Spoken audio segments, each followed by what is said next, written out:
Bismillahirrahmanirrahim. Assalamualaikum warahmatullahi wabarakatuh. Alhamdulillah wassalatu wassalamu ala Rasulillah wa ala alihi wa sahbihi wa mawalah. Asyhadu an la ilaha illallah wahdahu la syarikalah wa asyhadu anna Muhammadan abduhu wa rasuluhu la nabiyya ba'da. Hadirin yang dimuliakan oleh Allah Subhanahu wa taala, tidak bosan-bosannya kita bersyukur kehadirat Allah Subhanahu wa taala yang mana sampai pagi hari ini kita masih diberikan kesempatan untuk sama-sama memenuhi panggilan Allah Subhanahu wa taala, yaitu salat subuh berjamaah, kemudian dilanjutkan dengan mengkaji salah satu hadis Rasulullah sallallahu alaihi wasallam. Kita di sini tidak mencari kesenangan duniawi, tidak mencari popularitas, tidak mencari kekayaan, tetapi semua di sini adalah untuk sama-sama mendekatkan diri kepada Allah Subhanahu wa taala. Sebagaimana dalam sebuah hadis Rasulullah mengatakan, barang siapa yang menuntut ilmu maka jalannya akan dipermudah ke surga oleh Allah Subhanahu wa taala. Dan kita berharap hadirin yang dimuliakan oleh Allah Subhanahu wa taala, langkah-langkah kita, niat-niat kita dari rumah diganjar pahala oleh Allah Subhanahu wa taala dan didekatkan kepada surga, dan dosa-dosa kita diampuni oleh Allah Subhanahu wa taala. Amin ya rabbal alamin. Hadirin yang dimuliakan oleh Allah Subhanahu wa taala, insyaallah pagi hari ini kita melanjutkan pembahasan kita terkait kitab Umdatul Ahkam yang disyarah oleh Al-Bassam. Kita sampai pada hadis ke-50, yaitu tentang hal-hal yang makruh di dalam sholat, hal-hal yang makruh di dalam sholat. Menurut Syekh Al-Bassam, makruh itu adalah, sebelum kita ke hadisnya, ini di garis bawahi oleh Syekh Al-Bassam, makruh itu adalah huwa ma yusabu tarikuhu wa yu'aqibu fa'iluhu. Kata Al-Bassam, makruh itu adalah apa-apa yang pelakunya ketika meninggalkan mendapatkan pahala, mendapatkan pahala, dan bagi yang mengerjakan mendapatkan sanksi, Jadi makruh itu adalah sesuatu yang kalau ditinggalkan maka mendapatkan pahala. Kalau ditinggalkan menurut Al-Bassam, nanti mungkin ada penjelasan singkat, karena selama ini makruh yang kita pahami, jika ditinggalkan tidak mengapa, kemudian jika dikerjakan mendapatkan pahala, Nah, ini perlu kita luruskan sedikit, karena setelah kita coba melihat beberapa definisi termasuk yang disampaikan oleh Al-Bassam, makruh itu adalah sesuatu atau apa-apa dalam agama yang ditinggalkan itu mendapatkan pahala, dan jika dikerjakan dia mendapatkan sanksi. Nah, hadirin yang dimuliakan oleh Allah Subhanahu wa taala, makruhatus shalah asyaun takhullu bikamaliha la tubtiluha wa hiya katsiratun. Dzakaral muallifu minha ma yatadammanahu hadanil hadisan. Makruhat atau makruh-makruh di dalam salat itu banyak, Makruh-makruh di dalam salat itu banyak, Akan tetapi menurut pensyarah di sini, makruh itu kalau dalam salat tidak membatalkan salatnya, akan tetapi mengurangi kesempurnaan salat, mengurangi kesempurnaan salat. Wa hiya katsiratun dzakaral muallifu minha ma yatadammanahu hadanil hadisan, Makruh dalam salat itu banyak, tetapi di sini oleh pensyarah atau penulis dijelaskan hanya dua hadis, Dua hadis. Yang pertama, hadis diriwayatkan oleh Aisyah radhiyallahu anha, annan nabiyya sallallahu alaihi wasallam qala idza uqimatis salatu wa hadaral asya'u fabda'u bil asya. Wa an Ibnu Umar nahwahu muttafaqun alaih. Jadi diriwayatkan oleh Aisyah radhiyallahu anha bahwasannya Nabi sallallahu alaihi wasallam bersabda, idza uqimatis shalah, apabila salat telah didirikan, maksudnya sudah mau salat, wa hadaral asya, dan sudah ada makanan untuk isya, maksudnya makan malam, dan makan malam sudah siap, kata Rasulullah sallallahu alaihi wasallam, fabda'u bil asya, maka mulailah dengan memulai makan, Jadi jika makanan itu sudah disiapkan ya, tetapi masuk waktu sholat, maka apa yang kita lakukan menurut hadis ini adalah ya kita mulai makan dulu ya, mulai makan dulu. Wa an Ibnu Umar wa nahwu. Jadi Ibnu Umar juga meriwayatkan seperti ini, muttafaqun alaih ya. Dalam redaksi yang sama ya, Ibnu Umar juga meriwayatkan hadis yang sama, dan ini diriwayatkan oleh Bukhari dan Muslim. Nah, hadirin yang dimuliakan oleh Allah Subhanahu wa taala, makna umum al-makna al-ijmali yatlubu fi sholati al-khushu'a wal hudu'a wa hudurul qalb ya. Jadi makna sesungguhnya hadis ini adalah bahwasannya sholat itu yang pertama diminta, kita ini diminta, diharuskan adalah sholat itu khusyuk ya, khusyuk dan hudu ya, dan tenang ya. Wa hudurul qalb ya, sholat itu intinya khusyuk, hudu, kemudian juga hati kita juga hadir ketika sholat ya, hati kita juga hadir. Li'anna dzalika huwa ruhus shalah. Kenapa? Ya, kenapa ketika kita sholat itu diminta khusyuk, kemudian hudu, tenang, kemudian juga hati kita harus hadir ketika sholat. Karena itu adalah ruhnya sholatnya. Ruhnya sholat itu adalah khusyuk ya, tumaknina, tenang, itu adalah ruhnya sholat. Wa bihasabi wujudi hadzal makna yakunu tamamus sholati au naqsiha. Dengan makna hadis ini, jamaah yang dimuliakan oleh Allah Subhanahu wa taala, artinya kesempurnaan sholat kita tergantung hal ini ya, kesempurnaan sholat kita dan kekurangannya ya, dan kekurangannya tergantung kita ini khusyuk atau tidak khusyuk ya, atau hati kita ini masih kemana-mana ketika sholat ya. Jangan-jangan kita sholat tapi hati kita masih memikirkan yang lain, termasuk tadi memikirkan makanan ya. Kemudian faida uqimatis sholatu wat ta'amu awis syarab hadirun fayambagi al-bida'atu bil akli wasyarabi hatta tangkasira nahmatul musalli. Nah, apabila sholat telah didirikan atau sudah mau sholat, akan tetapi makanan dan minuman itu telah siap, maka apa yang kita lakukan jamaah yang dimuliakan oleh Allah Subhanahu wa taala, jika kita mau sholat dan ada makanan, maka yang kita lakukan adalah makan ya. Jadi kita mulai dengan makan. Kenapa? Agar konsentrasi kita tidak terpecah ya. Ya, kalau melihat hadisnya ya, berbicara Isya ya, beberapa waktu yang lalu mungkin jamaah masih ingat, sholat Isya itu zaman Nabi kondisional ya, kondisional. Sholat Isya itu kondisional, sehingga yang disebut adalah idza hadaral asya'u fabda'u bil asya ya. Jadi ini Isya itu hampir sama, waktu malam ya, waktu malam. Kenapa? Karena bisa jadi pada saat itu para sahabat mulai mau makan, akan tetapi sholat juga sudah berkumandang ya.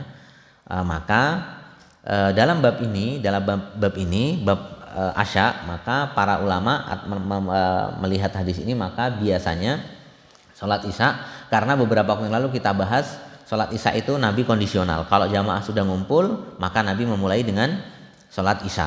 Akan tetapi ketika jamaah sudah belum ada yang datang, maka Nabi diakhirkan ya. Jadi boleh jadi ini berkebetulan atau bertepatan dengan para istri atau yang ada di rumah sudah menyiapkan makan malam ya. Sehingga jika nanti takut mengganggu konsentrasi, maka dilakukan adalah makan ya, tidak ditunda, karena dapat mengganggu konsentrasi sholat. Sebagaimana yang tadi kita singgung ya, yang kita singgung tadi, sholat itu intinya ruhnya adalah khusyuk ya, dan menghadirkan hati, menghadirkan tumakninah ya di dalam sholat. Wala yata'allaq dhihnuhu bihi wa yanshaghilu khatirahu anil khusyu'il ladzi huwa lubbus salati wa hadha ma lam yadik alaihi al-waqta.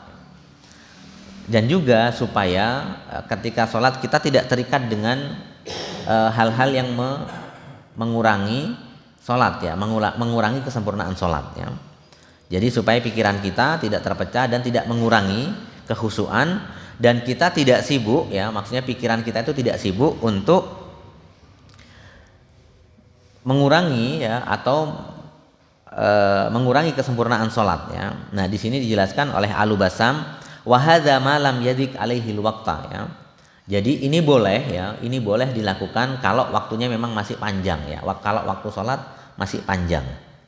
Ya, makanya tadi kita singgung karena asya ya, asya dengan isya itu ya waktu malam memang ya. Jadi kalau waktu isya itu masih panjang ya, maka boleh ya, boleh mendahulukan makan ya. Fa in dhaqa fahina idin yuqaddamus shalah fi waqtiha ala kulli syai'in li'annal mustahab la yuzahimul wajib. Nah, bagaimana menurut Al-Bassam? Fa in dhaqa, dan jika seandainya sholat itu sudah waktunya mepet ya, waktunya sudah terdesak, maka diutamakan sholatnya ya. Artinya sholatnya dimulai duluan. Ya, sholatnya dimulai duluan. Ya, didahulukan ya, maksudnya jika waktu sholat itu mepet ya, misalnya kita pada saat mau makan ternyata juga sholatnya sudah mepet sekali, maka yang didahulukan adalah sholatnya. Nah, jika waktunya luang maka makan didahulukan. Li'annal mustahab la yuzahimul wajib ya. Dalam hukum Islam yang mustahab, yang sunnah ya, yang sunnahnya kita itu jika melakukan kewajiban itu tidak boleh diganggu dengan perbuatan lain ya, sunnahnya ya. Oleh karenanya salah satu tips ya Bapak Ibu ya, salah satu tips supaya kita itu sholatnya khusyuk ya, kita dapat sholat khusyuk, kata para ulama itu yang pertama tinggalkan semua yang mengganggu sholat kita ya, tinggalkan semua yang dapat mengganggu sholat kita ya. Memang sholat ini perkara yang agak gampang-gampang sulit ya, dan ini harus kita latih, harus kita biasakan.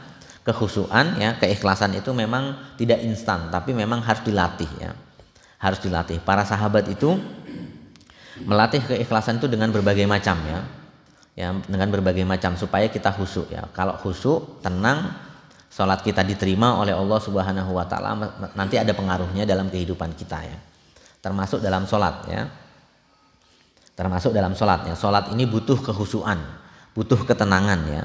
Tidak boleh sholat terburu-buru ya, tidak boleh sholat memikirkan sifatnya yang duniawi ya.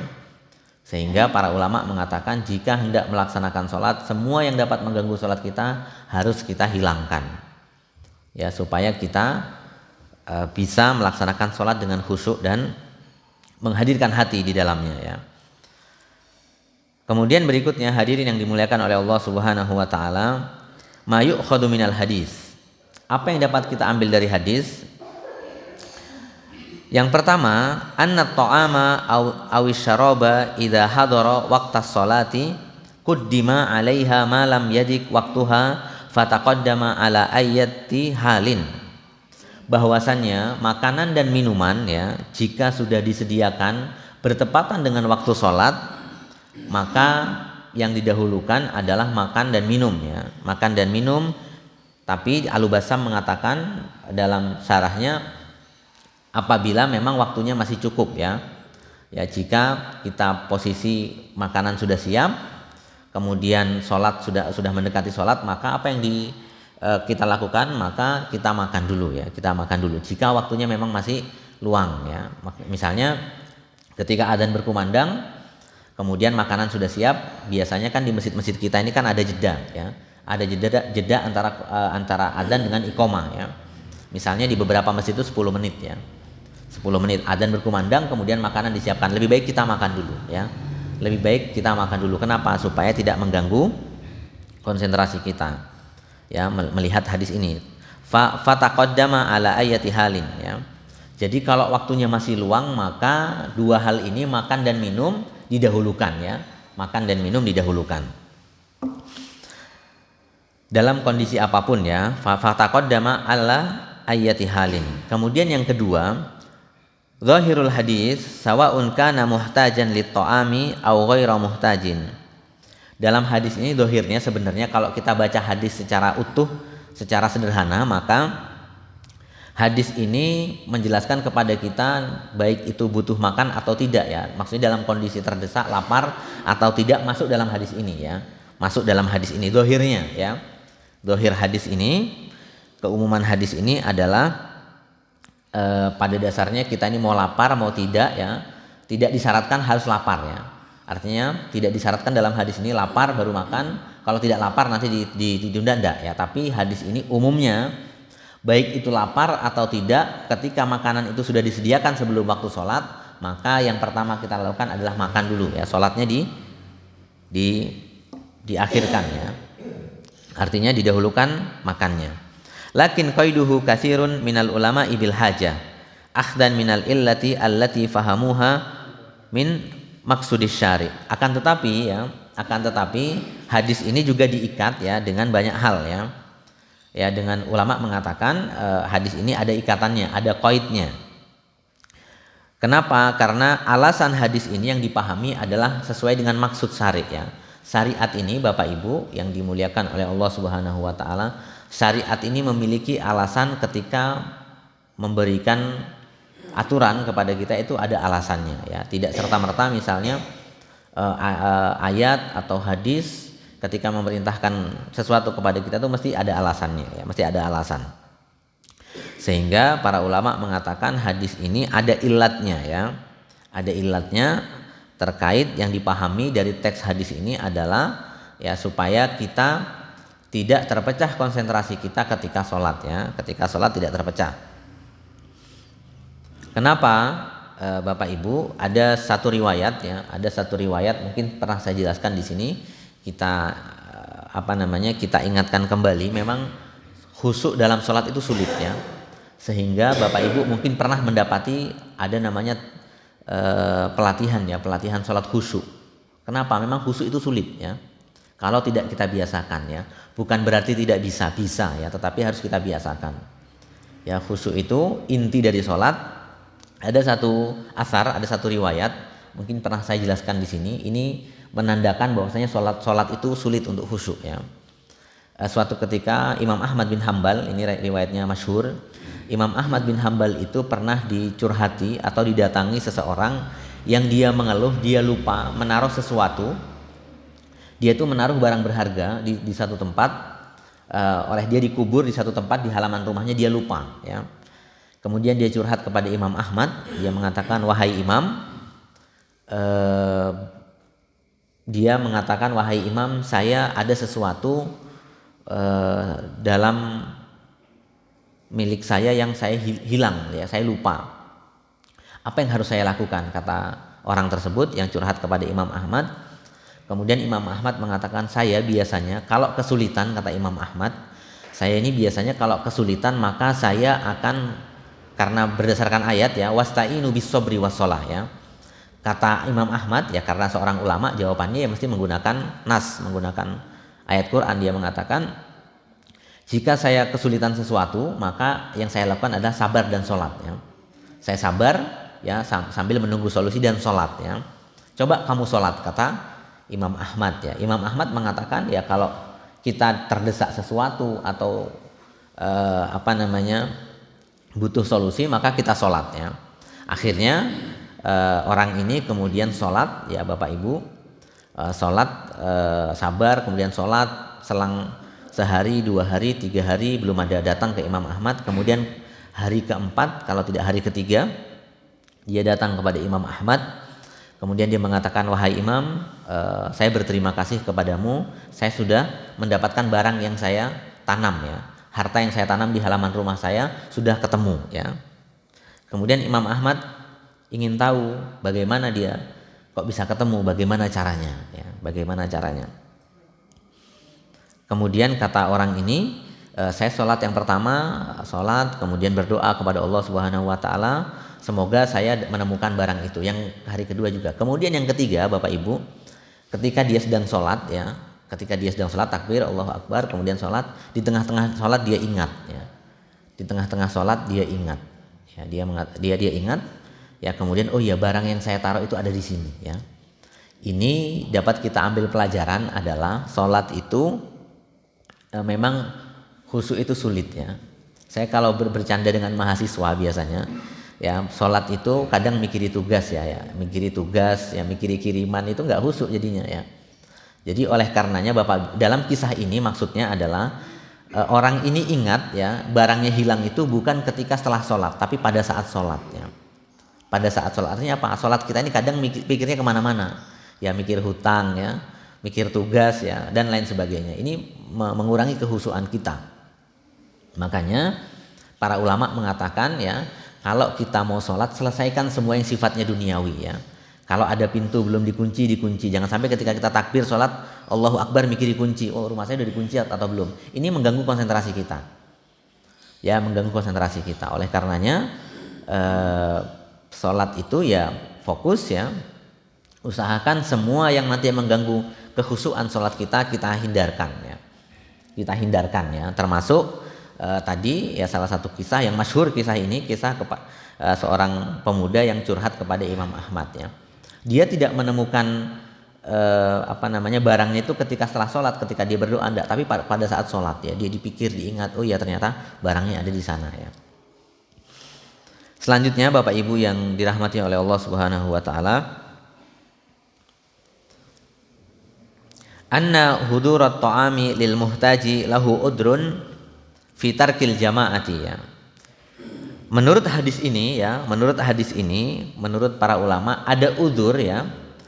Ada udzur bagi mereka ketika makanan dan minuman sudah tersedia. Menurut pemahaman para ulama ini menjadi udzur ya. Jadi udzur, misalnya Bapak Ibu dalam kondisi terdesak, lapar sekali ya. Kemudian kalau tidak makan nanti asam lambung naik, malah menyakiti kita ya. Kemudian bisa pingsan dan lain sebagainya, maka para ulama memberikan udzur ya. Boleh ya, boleh tidak ikut sholat jamaah ya, boleh tidak ikut sholat jamaah jika memang darurat ya, jika kita butuh ya. Kalau kita nggak makan nanti malah asam lambung, mah, kemudian dan lain sebagainya, maka boleh ya, boleh tidak ikut jamaah ya. Ala ayyaj'al waqtu ta'ami huwa waqtas sholati daiman wa adatan mustamirah ya. Akan tetapi tidak boleh dijadikan kebiasaan ya. Ya ini nggak boleh kebiasaan mau sholat menyediakan makan, nggak gitu juga ya. Jadi tidak seperti itu logikanya. Ini hanya kasus tertentu, misalnya jika makanan sudah tersedia ya, misalnya Bapak Ibu ada kegiatan, ada acara ya, ada acara misalnya istirahat sholat makan kan biasanya sudah tersedia ya. Ketika ada acara, baik itu acara di masyarakat, kemudian ada acara di kantor, itu biasanya makanan sudah siap. Nah, daripada konsentrasi kita nanti hilang mikirin makanan, lebih baik kita makan dulu ya. Lebih baik kita makan dulu jika masih ada jeda waktu ya, masih ada jeda waktu untuk kita melakukan sholat. Ya bukan berarti ya, yang dipahami bukan berarti nanti selalu menyediakan makanan ketika akan sholat. Ya, jazakallahu khair.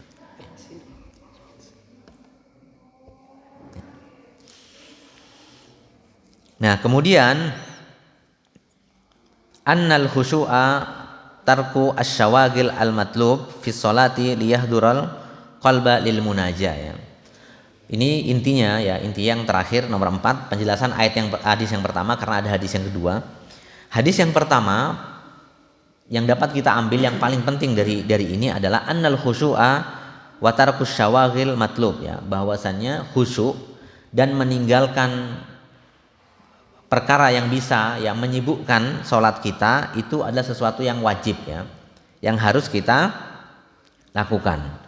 Liyahdurul qalba lil munajat ya, untuk menghadirkan hati ketika kita bermunajat kepada Allah Subhanahu wa taala. Jazakallahu khair.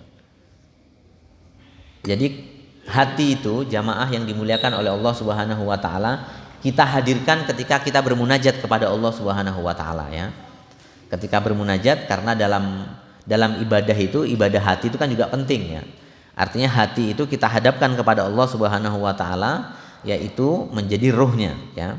Sehingga ya khusyuk ya, dan meninggalkan sesuatu yang dapat menyibukkan kita dalam sholat itu harus kita tinggalkan. Supaya apa? Supaya sholat kita itu bisa mendapatkan yang pertama kekhusyuan, kemudian juga keikhlasan ya. Keikhlasan ini penting ya. Jangan sampai Bapak Ibu kita ini sholat tapi tidak mendapatkan apa-apa ya.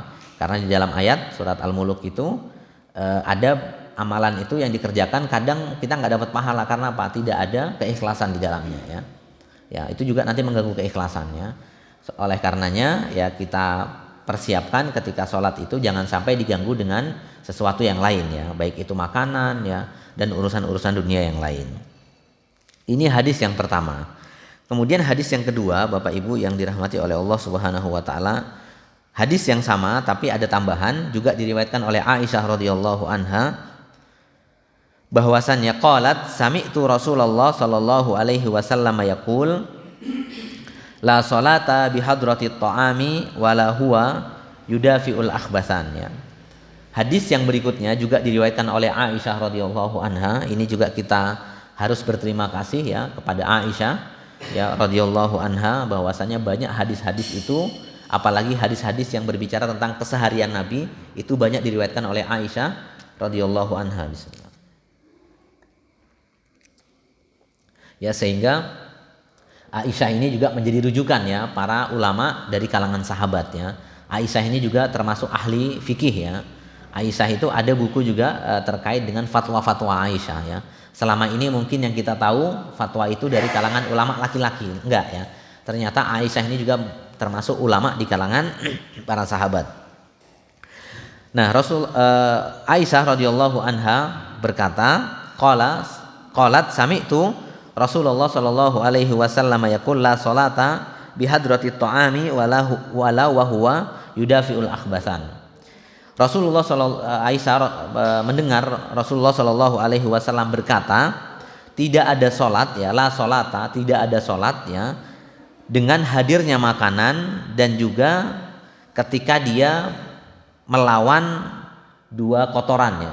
keluarnya dua kotorannya. Maksudnya dalam hadis ini adalah tidak ada solat ya, dinafikan ya, solatnya tidak boleh solat maksudnya jika makanan sudah disiapkan ya, jika makanan sudah disiapkan dan juga ketika melawan sesuatu yang kotor ya, maksudnya menahan buang air kecil dan buang air besar ya. Jadi Bapak Ibu, ini ada hadis lain ya, ada hadis lain terkait sesuatu yang makruh ya, terkait sesuatu yang makruh, kita tidak boleh sholat dalam keadaan makanan sudah siap dan juga menahan sesuatu yang kotor ya, menahan pipis dan menahan buang air besar ya, ini tidak boleh ya. Al makna al ijmali, makna umum ya, taqaddama fil hadis as-sabiq dzakara raqbatus syari' al aqidati fi huduril qalbi fi sholati baina yaday rabbahu wa la yakunu dzalika illa bikit isyawagil allati wujudiha yusabbibu adamit tuma'ninati wal khusyu'a. Jadi sudah disinggung di awal hadis yang awal tadi bahwasannya syariat ya, Allah Subhanahu wa taala ini ingin menegaskan ya bahwasannya dalam sholat itu harus khusyuk ya, harus khusyuk. Nah, ketika ada makanan ya, itu tentu konsentrasi pecah ya. Kemudian apalagi ketika menahan buang air besar maupun buang air kecil, ini mengganggu kekhusyuan kita. Ini dilarang ya dalam sholat. Lihadza fa inna syari' yanha anis sholati bihudurit ta'ami alladzi naffasal musalli tatuku ilaihi wa qalbuhu muta'alliqun bihi.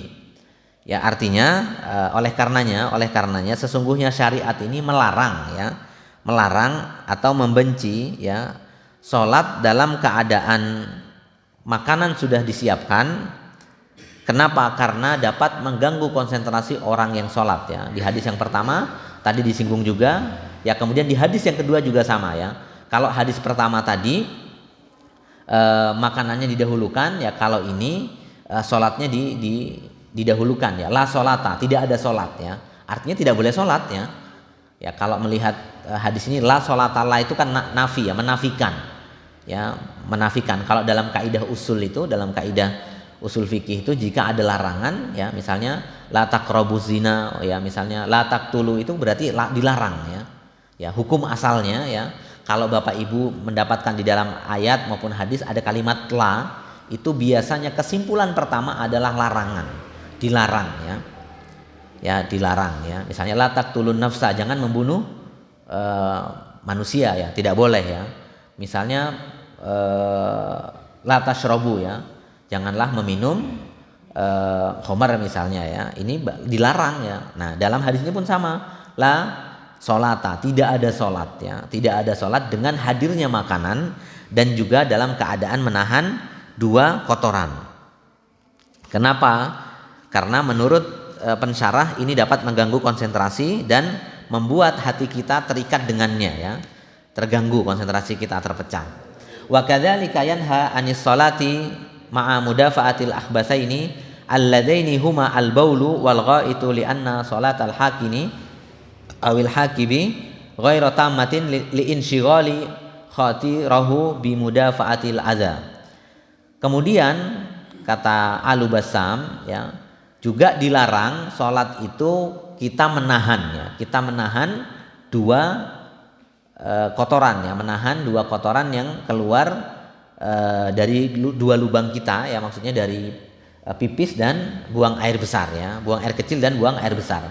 Alladaini huma al-baulu wal ghait ya, maksudnya menahan dua kotoran ini adalah air kencing dan buang air besar. Lianna sholatal hakini awil hakibi ghairu tamah. Kenapa? Karena sholatnya orang yang menahan sesuatu itu tidak sempurna ya, tidak sempurna, tidak tamah ya, tidak sempurna. Li insyighali khatirihi bimudafatil adza. Kenapa? Karena dia fokusnya terpecah ya. Dia sholat juga menahan sesuatu, fokusnya terpecah ya. Dia menahan ya, kemudian juga harus khusyuk, tidak bisa ya, tidak bisa. Jadi harus ditinggalkan salah satunya ya, ditinggalkan salah satunya ya rahmukallah. Kemudian ikhtilaful ulama berbeda pendapat ya, ulama berbeda pendapat.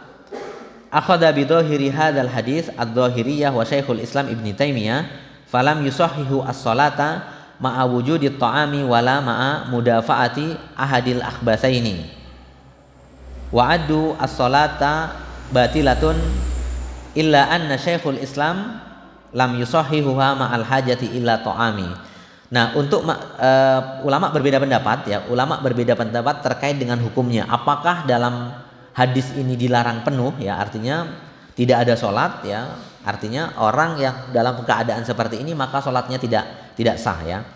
Ini ada dua pendapat. Yang pendapat pertama mengatakan batal sholatnya, tidak sahih ya, tidak sah sholatnya, adalah madhab dhahiri ya. Mungkin Bapak Ibu pernah mendengar madhab dhahiriyah. Madhab dhahiriyah ini adalah mereka yang mengambil tekstual ya, mengambil hadis itu secara tekstual ya. Apa yang disampaikan dalam hadis ya, itu mereka tekstualis ya. Sebagaimana mungkin ya Bapak Ibu, ada orang-orang yang dia ketika berbicara ayat jihad, ya jihad menurut mereka. Di dalam Al-Quran itu kan ada kalimat waqatilul musyrikina misalnya. Dia ngambilnya tekstualis ya, dibunuh menurut mereka orang kafir harus dibunuh ya, padahal enggak seperti itu ya. Ini ada aliran-aliran tekstual ya. Ada aliran-aliran tekstual, misalnya madhab dhahiri mengatakan orang yang menahan menahan buang air besar maupun buang air kecil sholatnya tidak sah ya, mutlak ya, secara mutlak.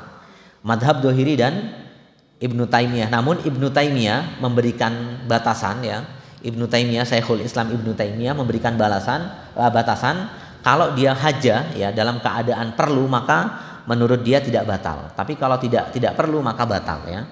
Ya, maka batal. Ibnu Taimiyah menggarisbawahi ya, kalau tadi madhab dhahiri dia secara mutlak orang yang sholat tapi ada makanan di situ maka sholatnya tidak sah ya. Atau ada orang sholat ya, kemudian dia menahan dua hal tadi, pipis dan buang air besar, maka sholatnya batal ya. Batal secara mutlak menurut madhab dhahiri ya. Dia mengatakan batilah, sholatnya batal ya, sholatnya batal. Illa anna Syekhul Islam lam yusahhihuha ma'al hajati ila ta'ami. Nah, Ibnu Taimiyah untuk yang to'am ya, untuk yang makanan ya, menurut dia kalau dalam hajah tadi kita singgung, jika memang kita lapar sekali ya, menurut Ibnu Taimiyah maka boleh ya, maka boleh kalau hajat ya, kalau penting ya, kalau darurat. Wa dhahaba jumhurul ulama ila sihhatis sholati ma'a karahatiha ala hadhil hal. Nah, jumhur ulama, mayoritas ulama mengatakan sholatnya sah ya. Bapak Ibu, sholatnya sah jika sholat dalam keadaan makanan sudah disiapkan, kemudian juga menahan ya, itu sholatnya sah, tapi makruh ya, karohatiha, karena tadi babnya kan bab makruh dalam sholat ya, bab makruh dalam sholat ala hadhil hal. Wa qalu inna nafyas sholati fi hadzal hadisi nafyun likamaliha la lisihhatiha ya. Nah, di pendapat lain ya, yang lain mengatakan bahwasannya menafikan sholat ya, melarang sholat ya, dalam hadis ini adalah nafyun likamaliha ya. Jadi meniadakan kesempurnaannya ya, kesempurnaan sholat. Sama juga Bapak Ibu mungkin biasanya kan imam itu mengatakan atimus sufuf ya, softnya diluruskan ya, karena sholat kita itu sempurna kalau softnya rapat ya. Jadi ini sama, ini adalah kesempurnaan sholat kita ya. Kalau kita menahan menahan buang air kecil, menahan buang air besar, itu sholat kita tidak sempurna ya, kurang ya, sholat kita kurang. Nah sehingga tidak mempengaruhi kesahan sholat ya, sholatnya sah ya, ya keabsahan sholatnya sah, secara fikih sah ya. Sehingga ada istilah itu begini Bapak Ibu ya, sholatnya itu sah, diterima atau tidaknya kita masih tidak tahu ya, artinya sholatnya sah ya. Ya jadi secara hukum fikih sholatnya sah ya, akan tetapi dia tidak sempurna ya. Seperti misalnya imam mengatakan sawu sufufakum fa inna taswiyatas sufuf min tamamis shalah, bahwasanya rapat dan lurusnya shaf itu mempengaruhi kesempurnaan sholat kita. Nah ini juga sama ya. Jadi kalau kita menahan sesuatu kemudian ada makanan di situ, maka itu tidak sempurna ya. Karena apa? Karena kita mesti nanti kepikiran sesuatu yang dapat merusak konsentrasi kita ya. Ini juga sama, ada satu asar ya, Ali bin Abi Thalib, mungkin Bapak Ibu juga pernah mendengar. Ali bin Abi Thalib itu pernah diuji oleh Rasulullah Shallallahu Alaihi Wasallam dengan kekhusyuan dan keikhlasan sholat ya. Rasulullah itu punya jubah dari wol ya. Ini insya Allah Bapak Ibu pernah mendengar mungkin ya. Jadi Ali itu kata Rasulullah, Ali silakan sholat 2 rakaat, kamu saya kasih jaket dari wol, jaketnya bagus ya, sweater ya, atau penahan dingin ya. Kemudian kata Ali, periwayat hadis itu, dia mengatakan saya sholat rakaat pertama saya khusyuk ya, rakaat kedua kepikiran hadiah dari Rasulullah Shallallahu Alaihi Wasallam ya. Ini artinya memang harus kita hilangkan ya. Ini Ali bin Abi Thalib ya, siapa kita ya? Ali bin Abi Thalib ya, beliau adalah salah satu tokoh ya, dan dia juga dijamin surga oleh Allah Subhanahu Wa Taala melalui lisan Rasulullah. Dia diuji oleh Rasulullah ya, Ali silakan kamu sholat, saya kasih jaket dari wol ya. Kata Ali, saya rakaat pertama khusyuk ya, bisa. Rakaat kedua saya sudah kepikiran jaket dari Rasulullah Shallallahu Alaihi Wasallam ya. Jadi artinya segala sesuatu yang merusak konsentrasi kita di sholat harus kita hilangkan. Supaya apa? Supaya sholat kita sempurna ya. Kemudian yang berikutnya, hadirin yang dimuliakan oleh Allah Subhanahu Wa Taala, apa yang dapat kita ambil dari hadis? Yang pertama adalah karohatus sholati inda huduri ta'ami al muhtaja ilaihi wa fi hali mudafa'atil akhbatsaini malam yadik fatuqaddama mutlaqan ya. Yang pertama adalah karoha ya, dibenci atau makruh ya. Makruh sholat ketika makanan sudah tersedia ya. Jadi kalau kita masih memaksakan sholat, maka sholatnya makruh ya, tidak disukai ya. Kemudian juga sama ketika kita menahan 2 kotoran ya, Nah jika memang waktunya masih panjang ya Bapak Ibu, misalnya ketika takbir Allahu Akbar ya, kemudian menahan, kita tiba-tiba ingin ke kamar mandi ya, diselesaikan, dibatalkan sholatnya, kemudian diselesaikan hajatnya ya. Daripada sepanjang sholat nanti kita nggak khusyuk, maka lebih baik kalau misalnya waktunya masih panjang ya Bapak Ibu, misalnya ketika baru takbir kemudian kita sudah terasa ingin buang air besar mau buang air kecil, maka silakan diselesaikan dulu ya. Kalau misalnya waktunya masih panjang ya, atau misalnya ketika adzan berkumandang kan memang harusnya kita sudah ke masjid, sudah siap-siap sholat, tapi kita dalam keadaan ingin buang air besar, ingin buang air kecil, maka cepat diselesaikan ya, Nah kemudian yang kedua, anna hudurul qalbi wal khusyuk matlubun fis shalah ya, bahwasannya kehadiran hati dan khusyuk dalam sholat itu sesuatu yang diwajibkan dalam sholat ya. Kemudian yang ketiga, annahu yambaghi lil musalli ibadi kulla ma yushkiluhu fi sholatihi ya. Yang ketiga adalah bahwasannya setiap orang yang sholat al-musalli itu harus menjauhkan sesuatu yang dapat mengganggu konsentrasi sholat dia ya. Ya, kenapa Bapak Ibu? Karena sholat ini pada dasarnya ada pengaruhnya dalam kehidupan kita ya. Sholat ini ada efek pengaruh ya, ada pengaruhnya ya. Ada pengaruh dalam kehidupan kita baik secara sosial maupun secara individu ya. Dalam ayat Allah mengatakan innas sholata tanha anil fahsya'i wal munkar. Sholat itu mencegah dari perbuatan keji dan mungkar ya. Oleh karenanya salah satunya perbuatan keji dan mungkar itu dapat kita dapatkan ya, atau dapat kita peroleh dengan sholat yang khusyuk dan ikhlas. Kemudian yang keempat, annal hajata ila ta'ami awis syarabi awin naumi wa nahwiha kadzalika dzihabi liqada'il hajati kullu dzalika udrun fi tarkil jumu'ati wal jama'ati bi syartin an la yaj'al awqatis shalawati mawa'id li aklihi wa syurbihi wa naumihi. Nah, ini ada penjelasan ya dari syarah hadis ini bahwasanya haja ya Bapak Ibu, jika ada hajat ya, ada kepentingan terkait dengan makanan, minuman atau tidur ya, maka ini didahulukan daripada sholat Jumat dan sholat jamaah ya. Ini menurut para ulama ya, menurut Al-Basam ya salah satunya, jika kita masih punya hajat ya, termasuk tidur katanya ya. Jadi ada udzur untuk meninggalkan sholat Jumat dan sholat jamaah. Tetapi dengan syarat ya, dengan syarat tidak menjadikan waktu-waktu ini menjadi berbarengan dengan waktu sholat ya. Ya, dengan waktu sholat, misalnya dalam kondisi tertentu Bapak Ibu, misalnya ketika mau sholat Jumat ya, kita ini misalnya dalam waktu sholat, dalam bertepatan dengan sholat Jumat, kita bertepatan dengan 3 hal ini ya, misalnya dengan makan ya, kemudian dengan minum, kemudian juga dengan menahan buang air besar, buang air kecil, kemudian juga kita lagi ngantuk. Menurut para ulama ini ada udzur ya, kita selesaikan dulu ya, boleh ya. Asal ya Bapak Ibu, dalam hal ini asal tidak selalu menjadikan waktu-waktu sholat ini waktu untuk makan dan minum ya. Artinya boleh ya, selama tidak menjadikan waktu-waktu ini kebiasaan kita untuk makan dan minum. Kemudian yang kelima, qala Sun'ani wa'lam anna hadza laisa fi babi taqdimi haqqil abdi ala haqqillahi ta'ala bal huwa siyanati li haqqil bari li alla yadkhul fi ibadati biqalbin ghaira muqbili ala munajatihi. Nah, Imam As-Sun'ani ya mengomentari hadis ini Bapak Ibu, ini bukan berarti kita mendahulukan hajat hamba daripada hajat Allah Subhanahu wa taala. Justru sebaliknya menurut As-Sun'ani ya. Bukan berarti ketika kita lapar ya, ketika kita mau buang air besar, buang air kecil itu kita mengenyampingkan hak Allah Subhanahu wa taala, tidak. Sebetulnya itu sebaliknya. Itu kita dalam rangka menjaga Allah terhadap hambanya. Kenapa? Kalau kita menghadap Allah itu dalam keadaan tidak serius ya, atau terganggu dengan hal-hal yang lain, tentu ini tidak benar ya. Artinya menurut para ulama hadis ini justru sebaliknya. Bukan berarti kita mendahulukan hak kita, tidak, tetapi sebenarnya kita mendahulukan hak Allah Subhanahu wa taala dengan apa? Supaya kita beribadah dengan khusyuk ya. Supaya kita beribadah dengan khusyuk. Bukan berarti ya, banyak kan orang mengatakan, "Oh, ini berarti kita mendahulukan hak kita." Enggak juga sebenarnya ya.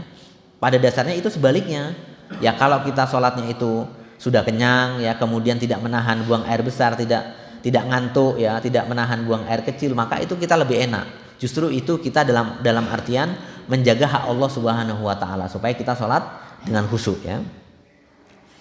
Nah, kemudian yang keenam, fassara ba'dahum al-khusyuk bi annahu majmu'un min al-khaufi was-sukuni fa huwa ma'na yaqumu fi nafsi yadharu minhu sukun fil a'dha'i yulaim maksudul ibadati. Nah, yang dimaksud dengan khusyuk ya, ini ditafsirkan oleh para ulama bahwasannya terkumpulnya antara takut dan tenang ya. Jadi khusyuk itu Bapak Ibu, kita sholat itu dalam keadaan takut ya, dalam keadaan berharap cemas ya. Berharap cemas itu karena kita ini mau menghadap Allah Subhanahu wa taala. Berharap cemas apakah nanti kita diterima atau tidak ya. Itu berharap cemas. Nah, kenapa? Karena dengan khusyuknya itu bisa membantu kesesuaian antara hati dan anggota badan kita ya. Jadi kalau kita sholat itu tenang ya, kan nggak mungkin ya Bapak Ibu, kita sholat itu banyak gerakan, banyak pikiran, bisa menghadirkan hati kita, kan nggak mungkin ya. Nah, oleh karenanya menurut Al-Basam harus sesuai, antara fisik kita dengan hati kita harus sesuai. Nah, bagaimana hati bisa khusyuk jika fisik kita masih memikirkan yang lain ya, memikirkan banyak hal tadi, memikirkan makanan, ya memikirkan minuman, kita juga ngantuk, itu kan tidak konsentrasi kita, tidak sesuai dengan hati kita. Nah, kemudian yang terakhir faidah ya, faidah. Qala ulama as-salatu munajatun lillah ta'ala fa kaifa takunu ma'al ghaflati wa qad ajma'al ulama ala anna laisa lil abdi illa ma aqala minha liqaulihi ta'ala wa aqimis salata li dzikri ya. ulama berpendapat sholat itu adalah munajat ya, munajat kepada Allah Subhanahu wa taala ya. Jadi kita sholat itu meminta, bermunajat, berkomunikasi dengan Allah Subhanahu wa taala. Fa kaifa takunu ma'al ghaflah? Bagaimana kita lakukannya dengan lalai ya? Ya artinya tidak mungkin ya kita melakukannya dengan lalai. Waqad ajma'al ulama ya, ulama bersepakat ya bahwasanya sholat itu harus menghadirkan akal kita. Sebagaimana dalam ayat wa aqimis sholata lidzikri. Sholat itu Bapak Ibu intinya adalah mengingat Allah Subhanahu wa taala, bukan mengingat makanan ya, bukan mengingat minuman dan mengingat-ingat yang lain ya. Ini dalam ayat. Kemudian ayat yang lain wala takum minal ghafilin ya, di dalam ayat yang lain, dan janganlah kalian jadi orang-orang yang lalai ya, termasuk lalai dalam sholat.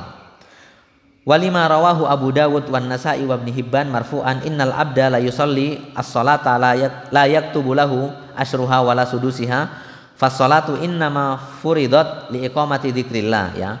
Bahwasannya Bapak Ibu menurut hadis diriwayatkan oleh Abu Dawud ya, bahwasannya salat hamba itu ya, salat hamba itu tidak dihitung dari persen ya, 10% ya, kemudian 1/6 dan lain sebagainya. Akan tetapi sholat itu tujuannya adalah lidzikri, kata lidzikrillah, untuk zikir kepada Allah Subhanahu wa taala. Ya, dengan apa? Dengan ta'zim ya. Dengan ta'zim wa haibatin lahu naqasat qimatus shalah. Dengan ta'zim ya, ketika kita takbir Allahu akbar itu artinya memuliakan ya.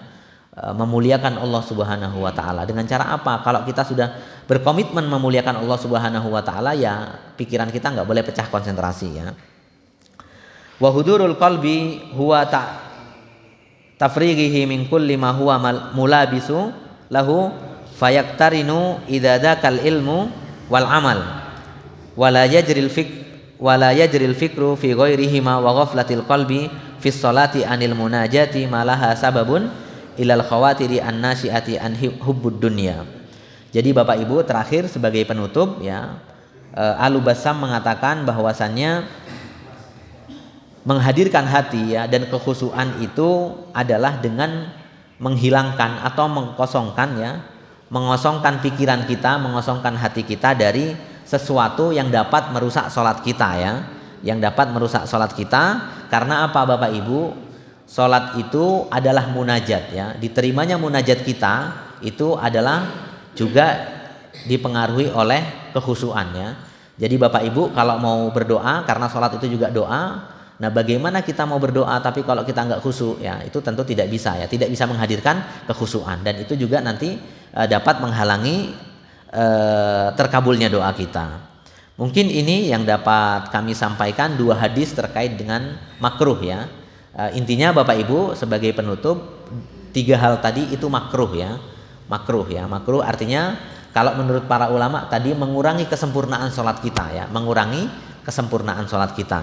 Demikian yang dapat kami sampaikan, kurang lebihnya mohon maaf. Semoga kita sama-sama mengambil manfaat dan dapat melaksanakan hadis Rasulullah Shallallahu Alaihi Wasallam.